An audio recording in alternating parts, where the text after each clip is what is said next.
At tayo rin ay sinama na rin sa kanilang mga gustong patahimikin. Meron silang iniugnay na kaso sa akin na alam naman nila na ito ay isang fictitious.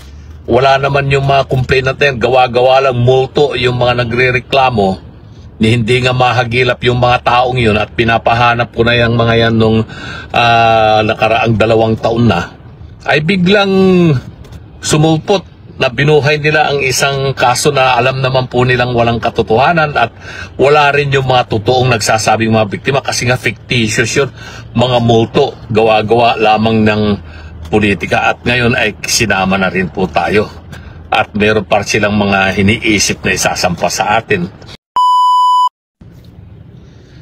Magandang umaga mga minamahal na kababayan at magandang araw sa lahat ng ating mga kababayan na nasa ibang bansa. Saan man po kayo naroon ngayon, sana po ay lagi po kayong patubayan ng pong may kapal. Nako, medyo matagal-tagal tayong hindi nakapag-live at tulad ng nabanggit ko nung nakaraang 2 linggo, tinamaan tayo ng flu-like virus kaya hindi tayo naglalabas at medyo nanahimik po tayo at nag-quarantine po tayo sa Pangasinan ng matagal-tagal para hindi tayo makahawa at buti naman po ay medyo nakaraos tayo at tayo ay magaling na. Hindi naman po tayo nagkaroon ng matinding karamdaman ng pneumonia pero tayo ay nag-ingat. At muli nating pinapalahanan ang ating mga kababayan at dyan pa rin daw yung virus na umiikot-ikot sa buong bansa at lalong-lalo na dito sa Metro Manila. Maraming mga nagkakasakit na mga bata, mga matatandang katulad natin at wala pong sinasanto itong virus nito. Hindi naman po COVID pero matindi pa rin, parang trangkaso na hindi maintindihan at ang hirap pag tayo ay inuubo-ubo ng matindi. Medyo parang kinakapos yung oxygen o paghinga natin. So, ingat po dito sa mga kalusugan natin, mga kababayan. Yun ang pinaka-importante. Mahirap ding magkasakit talaga at magastos, lalong-lalo na meron pa tayong problema dyan sa PhilHealth. Yung mga coverage ng PhilHealth, hindi pa na ibabalik yung pera ng PhilHealth na kinuha ng administrasyon at nilipat, pinunduhan yung mga masalimuot at mga kontrobersyal na mga infrastructure projects na yun ang paunahing dahilan kaya nagkakaroon ng itong mga panawagan ng totoong investigasyon dito sa naglipa ng korupsyon sa flood control projects na hanggang ngayon ay pinipilit na pagtakpan kung sino ang mga salarin na dapat na managot, yung mga tunay na mastermind. Alam naman po ng taong bayan na kung sino ang mga dapat managot dito, sino ang may mga pakana rito. Pero pinipilit na baguhin ang naratibo at istorya at direksyon. Yung tinatawag nilang bagong playbook ng gobyerno ngayon para maiba ang pansin at mapagtuunan ang mga ibang mga politiko na hindi po nila kakampi o kaalyado at mawala yung issue sa kanila. Nakita natin itong mga nagdaang mga linggo, lahat po ng mga personalidad na sila ang nagsasabi na ganito ang dapat na investigasyon at sino ang dapat na managot. Sila ngayon po ang inuuna na kinakasuhan. Kita natin ang ginawa nila kay Manong Chavit Singson, sinampahan ng plunder sa ombudsman alam naman natin yung mga naging payag ni Manong Chavit nung mga nakaraang buwan. Magmula po nung lumabas siya ng September, tuloy-tuloy po siyang nagpapahayag sa mga iba't ibang mga media establishment at binabanggit nga niya ng dapat na tutukan ng investigasyon kung totoong seryoso itong ICI sa kanilang mga investigasyon dito sa tinatawag na mga anomalyang mga flood control na hindi lang 100 milyon ang nawala rito o hindi lang bilyon, kung hindi trilyon ang nawawala ritong pera ng taong bayan. Naku po, pagbilangin po natin yung zero ng trilyon, hindi natin mabilang eh. Hindi na yata magkasya sa ating calculator yan. Kaya yan ang isang bagay na ginagawa nila. Tapos, kinasuhan na rin si Senator Bongo. Nako, siya na ngayon ang iniimbestigahan. At yun ang gustong mapagtuon ng pansin ng taong bayan. Nililihis po nila yung totoong issue. At tayo rin ay sinama na rin sa kanilang mga gustong patahimikin. Meron silang iniugnay na kaso sa akin na alam naman nila na ito ay isang fictitious. Wala naman yung mga complainant natin, gawa-gawa lang multo yung mga nagre-reklamo ni hindi nga mahagilap yung mga taong yun at pinapahanap ko na yung mga yan nung nakaraang 2 taon na, ay biglang sumulpot na binuhay nila ang isang kaso na alam naman po nilang walang katotohanan at wala rin yung mga totoong nagsasabing mga biktima kasi nga fictitious yun, mga multo, gawa-gawa lamang ng politika. At ngayon ay sinama na rin po tayo at meron pa silang mga iniisip na isasampa sa atin. Sabi ko nga nakahanda akong harapin lahat ang mga ito. Noon pa ako'y tumatakbong bilang senador, nabanggit ko na ito at meron ng mga banta nga sa akin noon. Lalong-lalo na ngayon, medyo baigting yung mga pagbabanta, hindi lamang po kay Senator Bongo, kay Manong Chavit, sa mga pamilya Duterte, lalong-lalo na kay Vice President Sara, kung hindi pati kaming mga kaalyado po ng mga Duterte ay kasama na rin po kami sa listahan na kanila pong talagang tatakutin o kaya ay patatahimikin. Ay kung kaso po yung isasampan nila sa atin, ay haharapin po natin lahat ng ngayon kasi alam naman po natin mananaig po ang katotohanan. Pasensya na po, medyo madilim at tayo po ay bumabiyahe ngayon at medyo napasok po tayo dito sa kahabaan po nitong EDSA Tunnel at meron po tayong pupuntahang isang malagang pagtitipon. So yun po ang bagong playbook. Yun po ang bagong playbook o script o direction ng pamahalaan ngayon na ilihis yung issue, ilihis yung paningin at saka itong kaisipan ng ating mamamayan dito sa trilyones na nawawalang pundo ng pamahalaan. Sa flood control lamang po yun. Pero hindi lamang po dapat flood control dito sa DPWH, corruption ang dapat pagtuunan kasi may mga ibang mga ahensya rin na binabanggit. Tulad nga ng nabanggit nga ni Mayor Benji Magalong ng Baguio, binanggit niya na matindi rin ang corruption po dyan sa Department of Health. At ganoon din, alam naman po natin na matindi rin po ang corruption dyan sa Customs at saka sa BIR. Lalong-lalo na ngayon, wala naman pong production dito sa ating bansa. Kung hindi, lahat ng mga kagamitan natin dito, pati mga pagkain, halos nanggagaling po sa ibang bansa, importation.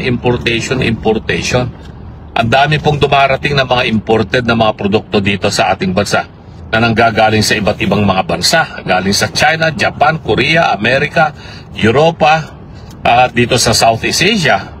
Pero nakikita natin na napakaliit ang pumapasok na pera sa kaban ng bayan na buwis na dapat pong bayaran po nila dyan po sa customs. Bakit ganon? Alam naman ng lahat na napakalaki yung volume or quantity ng mga kargamento na pumapasok dito sa ating bansa. Kasi wala naman pong manufacturing dito sa Pilipinas. Lahat halos imported yan, pati mga sementong ginagamit sa construction, mga bakal na ginagamit sa construction. Lahat po yan ay imported. Halos lahat nanggagaling sa ibang bansa. Pero kung susuriin natin yung kaukulang pera na pumapasok bilang buwis na dapat bayaran dito sa mga dumarating na mga kargamento, na yun ay ang pangunahing ahensyang nangungulekta ay ang Bureau of Customs at saka yung BIR. Bakit maliit yung pumapasok na pera sa tresurera o sa kaban ng bayan? Kaya meron tayong malaking budget deficit na tinatawag. Ibig sabihin, yung nakatalagang gastusin ng gobyerno na ayon doon sa National Expenditure Program o yung inapprove ng House of Representatives dito sa naganap na budget hearing ay mahigit na 6 na trilyong piso ang gagastusin ng pamahalaan sa 2026 budget. Pero ang projected na amount o yung papasok lamang na makukolekta ng gobyerno ay nasa 4 na trilyon lamang. So meron tayong deficit o kaya ay kabawasan na mahigit 2 trilyong piso. Bakit ganon? Sabi nila nung napakinggan natin yung pagdinig sa Senado at pinatawag ang finance at binanggit nga na nagkaroon nga raw ng mabagal na pagbayad ang mga tao ng mga buwis dahil nga dito sa issue ng korupsyon sa DPWH. Dapat lang siyempre yung ating mga kababayan, bakit pa sila maiinggan yung magbayad ng tamang buwis kung ganun din lamang ang nangyayari? At ang korupsyon ay hindi lamang po dyan sa DPWH, yung korupsyon dyan mismo sa koleksyon ng mga buwis sa BIR at saka sa customs. So iyon po yung ating nakikita at napapansin. Nakita rin natin na sinampahan din ng kaso si Vice President Sara nitong mga grupo ng mga dilawan at mga pinklawan na kalyado na rin ng administrasyon. Nung mga nakaraang mga dekada, magkaaway yung dilaw at saka yung pula na kulay sa politika. Pero ngayon nagsama na. Nagsama na yung dilaw, pula, puti, itim at rosas na kulay ng politika. Iisa lamang po ang target nila. Ang pataubin o kaya ay mawala sa listahan ng mga posibleng maging presidente o kandidato sa 2028 si Vice President Sara. Kaya sinampahan nila ng kaso sa ombudsman. Ano yung kinaso sa kanya? Ito yung confidential funds na binabanggit ng impeachment na siyang dahilan kung bakit itong Kamara ay nagsampa ng impeachment sa BP Sara noong nakaraang February. At alam naman na natin ang kadahilanan kung bakit karamihan ng mga congressmen na pumirma dyan o kaya lahat po sila ay pumirma dahil may pinangakong malaking pera para po sila ay mabigyan ng kanilang mga pondo sa infrastructure na isiniwalat ito ni Congressman Toby Chanco na siya mismo ang nagsabi na kaya hindi nanalo ang mga kandidato nilang mga senador ay nirereklamo ng mga congressmen na hindi na-release yung kanilang public works insertion budget na kaduda-duda. Kung susuruin natin kasi yung nangyari noong 2025 budget deliberations, ay si dating Pangulong Tatay Digong, si PRRD at saka si Congressman Ungab, ang nagsabi na maanumalya itong 2025 budget na ito. At maraming ang mga blanco at binabanggit nga rito yung mga malaking pondong umaabot sa mahigit 340 billion pesos na mga insertions sa flood control ng 2025 budget. At hindi na nila yan may tatago. At bakit naman hindi nila binito ito o kaya pinawalang bisa? Siyempre, meron namang clearance kaya ginawa yan ni Congressman Saldico at mga iba pang mga congressmen na sangkot dito sa pagsingit ng napakalaking pondo para sa flood control projects. Karamihan po rito ay nanggagaling doon sa tinatawag nilang unprogrammed funds. Pero nung makita nila na hindi na po nila ito mapagtatakpan at talagang maisisiwalat na ito, at nung panahon po ng kampanya, nitong nakaraang halalan, binabanggit natin tong issue to.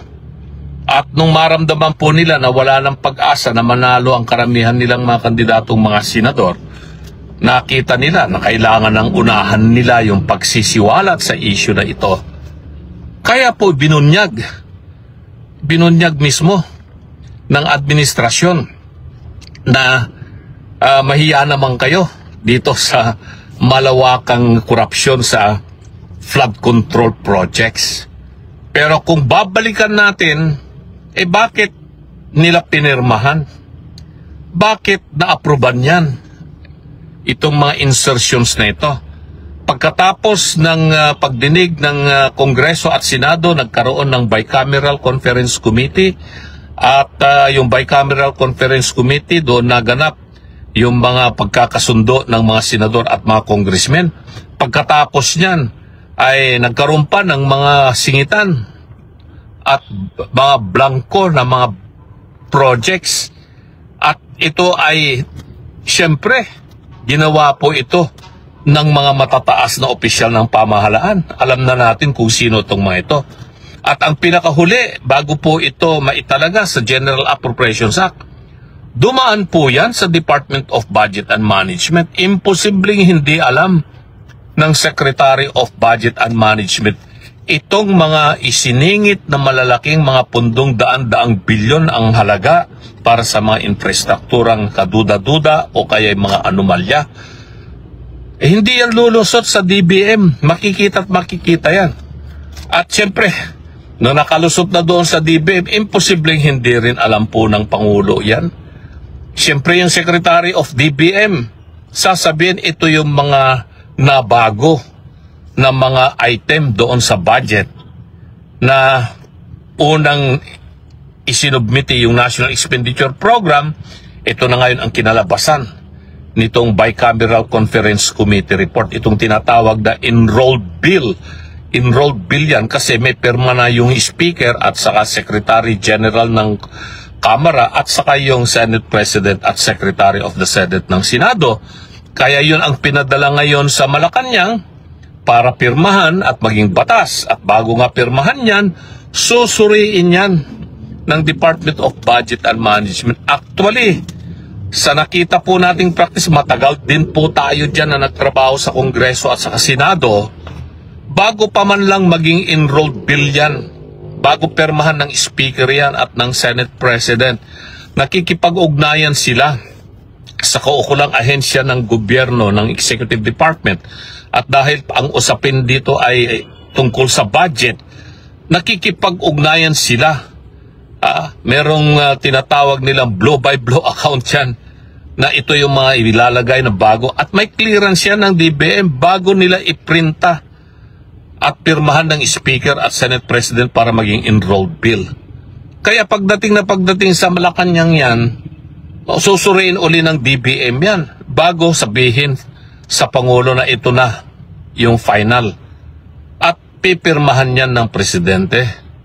O di ba binabanggit nga na niriripaso raw mabuti ng Pangulo ang mahigit 4,000 pahina ng General Appropriation Law bago niya ito pirmahan.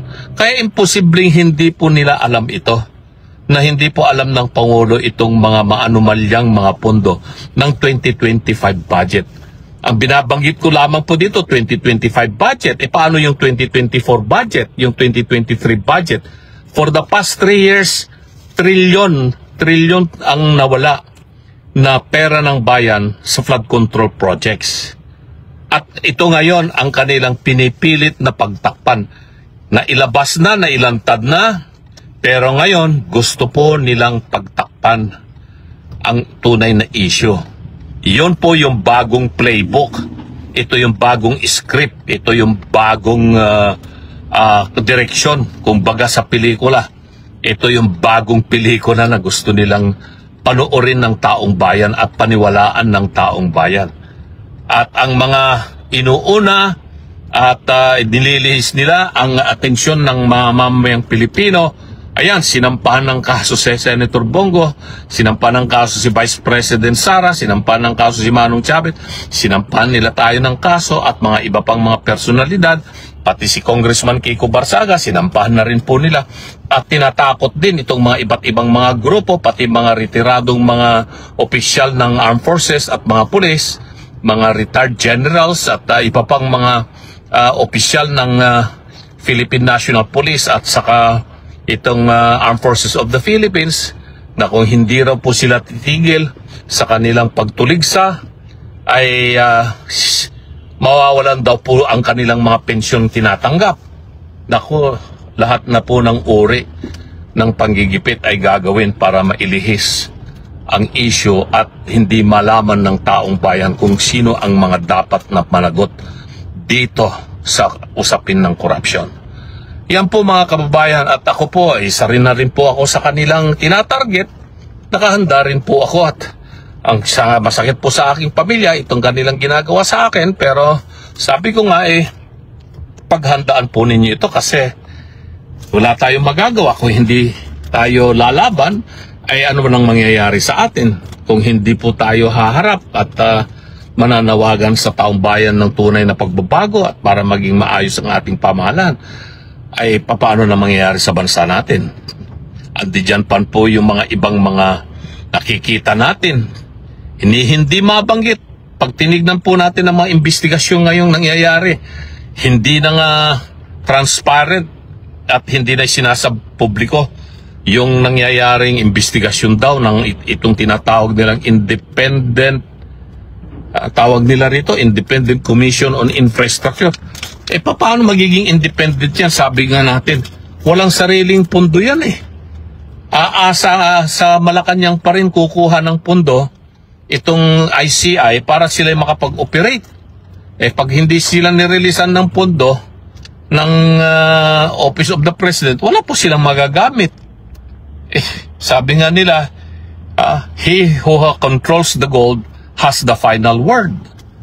Kung sino ang may hawak ng ginto at may kakayahang gumastos, siya ang magsasabi kung ano ang direksyon na dapat gawin. Kaya yan, yung ICI ngayon ay napaka-sikreto ng mga nangyayari dyan. Ang tingin po natin dyan ay mapapanagot itong mga contractors at mga ordinaryong empleyado po ng DPWH, pero itong mga matataas na mga opisyal ng pamahalaan, lalong-lalo na mga membro ng Kongreso na sangkot po dito, ay wala. Parang yung nangyari sa Napoles, ang naipit at nakasuhan ay si Napoles lamang. Pero yung mga dapat na managot ng mga senador ay wala. Nakalaya po sila. Dahil ganun din po ang mangyayari rito. Kung ganun po yung sitwasyon ng takbo ng direksyon ng investigasyon na nagaganap. At yan din ang isa nating napapansin, pati yung investigasyon sa Senado na sa akala natin ay ang Senado ang siyang nag-iisang ahensya ng gobyerno na pwedeng tumapat sa kapangyarihan ng palasyo. Wala rin po tayong nakikita ngayon. Nagkaroon ng talagang matinding pagbabago ng direksyon ang Senado. Matagal din po akong nagtrabaho po dyan at nakita ko yung malaking pagkakaiba ng mga Senado nung nakaraang mga dekada kesa sa ngayon itong Senado ngayon, lalong-lalo na itong Senado ngayon. Ibang-iba. Hindi ko na nakikita yung kagandahan ng pagtrabaho ng mga senador. Tulad ng mga nakita ko noong mga 1990s at saka early 2000. Malayong-malayo po. So, yun po yung nakikita nating direksyon. Nakikita nating bagong playbook. Takutin sa pamamagitan ng pagsampa ng mga kaso o kung ano man po mga dapat pang pananakot na gagawin sa lahat po ng mga hindi kaalyado ng administrasyon at kasama na po tayo dyan. Pero tulad ng nabanggit ko, ano man po ang mangyayari, hindi po matitinag yung paninindigan po natin dito. Saan man po makarating po ito, nakahanda po nating harapin lahat ng mga pagsubok, mapahirap na gagawin po nila sa atin. So yan po mga minamahal na kababayan, ang ating live ngayong umagang ito. Yung bagong playbook ng script, naratibo, direksyon ng administrasyon para ilihis sa mata ng taong bayan at sa kaalaman, kaisipan ng mamamayang Pilipino itong maanumalyang issue ng korupsyon sa flood control at mga iba pa na ginagawa ng mga ahensya ng pamahalaan sa kasalukuyan. Maraming salamat po muli sa inyong pagsubaybay. Manatili po tayong ang paniniwala natin sa Panginoong Diyos at lagi po tayong alalahanin ang kapakanan ng ating mga pamilya. Maraming salamat po sa inyo at mabuhay po tayong lahat.